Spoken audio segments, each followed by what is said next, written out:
Here's another topic, guys. Sa Japan, ang mga single mom, meron yung suporta from government.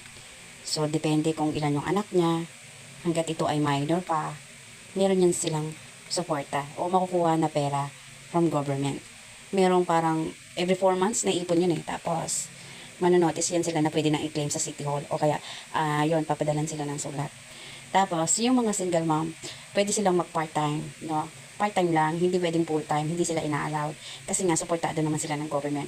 At saka yung government doon sa Japan, mas gusto nila na hands-on ang mga mother sa kanilang anak. Lalo na pag sa school, gusto ng government na talagang natututukan mo yung bata, yung anak mo. Okay? Tapos meron doon mga government housing para sa mga ganyan, no?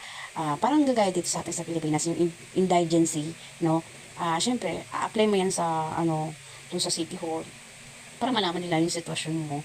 Tapos, may, yung mga ganyan, hindi totally libre guys ha. Pero, may, ano to yung upa ng isang bahay.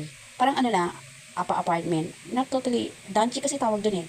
Maliit lang, sakto. Minsan, may, tawag dito, 2 o hanggang 3 kwarto yun eh. Yung renta dyan, very affordable. Yung kakayanin talaga ng mga single mom yung gastos. So, yan. Depende pa rin sa desisyon kung kasi may CI yan eh, no? Tapos laging nag-CI din yung I think DSWD o basta taga City Hall. Chine-check nila yung pamilya na yan, lalo na yung mga bata, chine-check nila yan. Oh my God. So doon yung mga single mom hindi magugutom kasi may suporta ng gobyerno.